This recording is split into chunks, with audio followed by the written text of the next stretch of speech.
now present George Edwards in Frankenstein.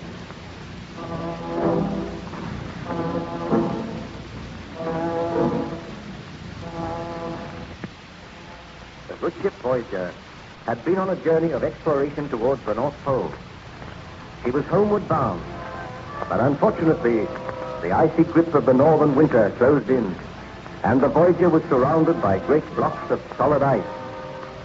Her captain and crew were prepared for a weary wait before the thaw set in, and they could continue their journey home. Shortly after noon, Captain Walton and his first mate, Mr. Boyd, were standing on the deck of the Voyager. They looked out across the icy waste.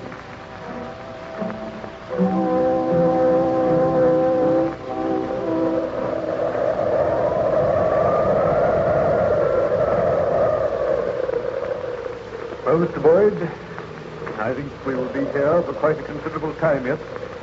There's no sign of the thaw setting in. The trouble is to keep the crew occupied, Captain. And they're beginning to grumble a good deal already. Well, give them as much work as you can. After all, we were prepared for something like this. We have ample supplies of provisions. I will take all responsibility for my men. I can promise you that they will all return safely to England. My eyes. What ails you, Mr. Boyd? Look there.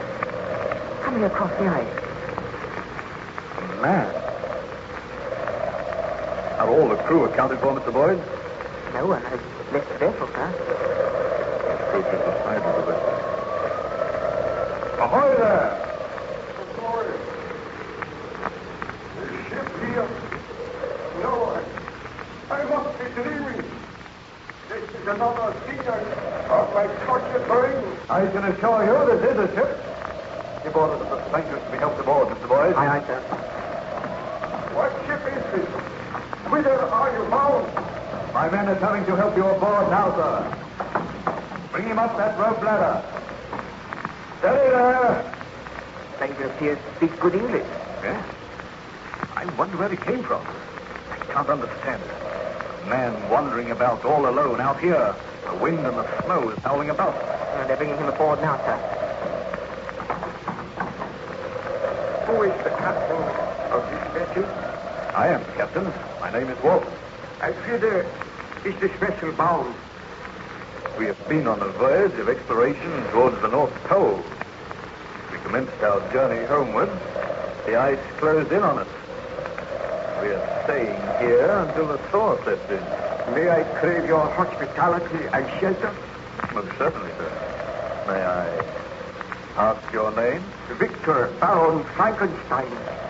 I am ill and weak. Careful. He will fall. All right, sir, I have him. I must express my sorrow for the trouble I am causing you, Captain. But I am seeking shelter. Then my quest must go on. I must always go on. I cannot die till I find that evil, that demon, which I unloosed upon the world. You speak strange words, sir. Forgive me. If I can but crave your kindness, some food, and I will... Mr. Boyd, take Baron Frankenstein below to my cabin. See that he is made comfortable there. Give him food and drink. Let the ship's surgeon attend to him. You are giving him your cabin, sir? Why not? You have my orders.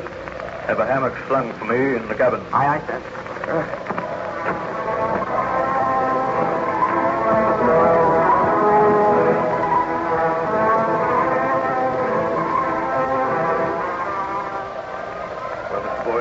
How does the stranger progress? We put him to bed, sir. He slept for quite a long time. He seems better now, but I think his mind is rambling. Why do you say that? Well, ever and anon he speaks of some demon, some fearful monster. He peers through the porthole. We had to use force on one occasion to persuade him to return to his bed. Strange. Perhaps his wanderings have deranged his mind. Do you think it is safe to leave him without a guard? Do you think we should take the precaution of locking your door, sir? He appears to be a gentleman. No doubt he has a strange story to tell. Has he mentioned anything which might supply a key to this mystery? Or why he was wandering about here in these icy wastes? said that he was searching for an evil spirit, for a destroyer, a taker of human life. There's something about the man which makes me afraid, sir. Oh, boy, the man can do you no harm. I will go down and speak with him myself. Do you wish me to accompany you, Captain?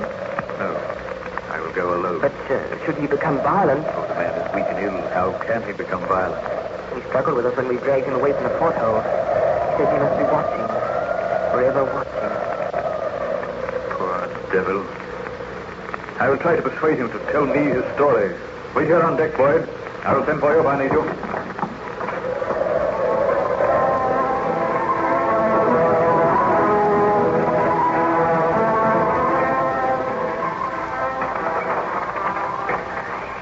Pardon my intrusion, Baron Frankenstein.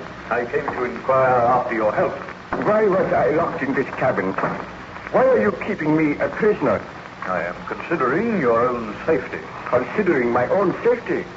I tell you, sir, my life means nothing to me. I wish to repair the great wrong which I have done. My friends, my family, they have all been murdered. And I am the murderer. You know not what you say. Look on me, Captain. You are looking on a man who unleashed a horror on this world. A man who was responsible for the murder of his beloved wife, his best friend, for the murder of little children. Are you a fugitive from justice? I am not a fugitive. I have been punished because I tried to usurp the rights of God. Now I seek to repair the wrong which I did. I do not understand you. Bid your sailors keep a close watch. Somewhere in these white wastes, somewhere near here, there is a monster, a creature who delights in taking human life. None of you is safe. Your wanderings and your hardships have caused you to imagine these things. No, I swear it is the truth. Near this vessel, I saw a giant footprint in the snow. It must have been the footstep of the monster which I created.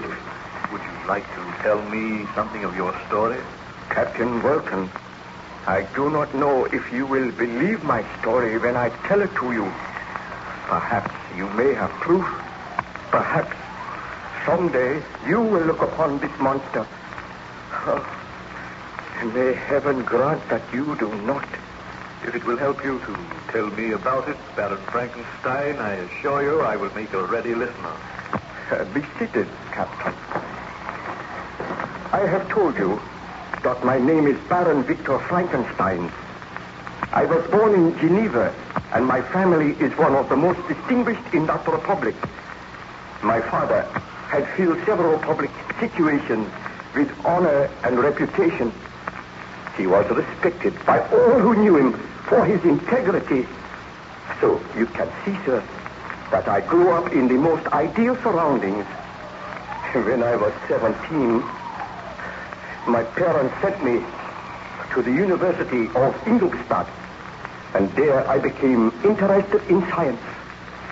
During my attendance at the university, my beloved mother died. I returned home for a brief while, and whilst at home I fell deeply in love with my cousin Elizabeth, and I determined to marry her as soon as my course at the university had been completed. I returned to Ingolstadt and continued with my studies. I read deeply, and gradually a most dreadful thought occurred to me. From my readings and my studies, I realized that it would be possible for man to create man.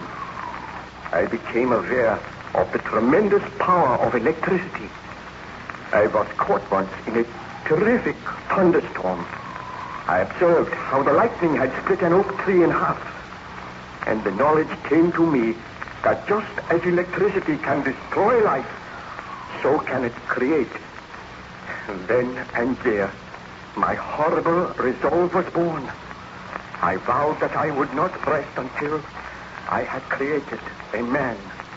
This seems incredible, Baron Frankenstein. Oh, it may seem incredible to one who is not acquainted with science, but I studied and experimented, and when I retired from the university, I begged my father to build me a laboratory near our old home.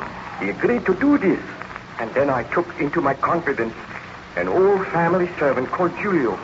The man was crippled, but he had a keen and agile brain, and he was interested in my experiments. For months we worked. I intended to create a creature who would be both strong, good to look upon, and noble. Are you speaking the truth, Baron Frankenstein? I swear that I speak the truth. Did you succeed with this monstrous project? I swear a holy oath that I succeeded. I created a man. I usurped the rights of God. Did I say I created a man? That is not the truth. I created a monster. A monster? Why, you might well shudder, Captain Walton. I will tell you the story of the creation of this monster. I will tell you why you found me wandering about the White Waste. How did you get here? I chartered a ship. I paid a crew. We were wrecked upon an iceberg and all perished save one person. I was the miserable person who lived on because I had to live. I cannot die until I have destroyed that which I have created. But if you created this monster in Geneva, what is it doing here out in the White Waste of the North? Oh, I'm tired, my friend. The story is too dreadful and horrible. Let me regain my strength so that I may complete my work. What I have created must be destroyed. Oh, my poor fellow. I assure you that we will give you every care and attention. Still you do not believe me.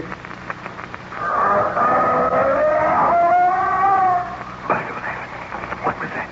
The monster, it is here, aboard the vessel. That was the most ghastly laugh I have ever heard. Open the door.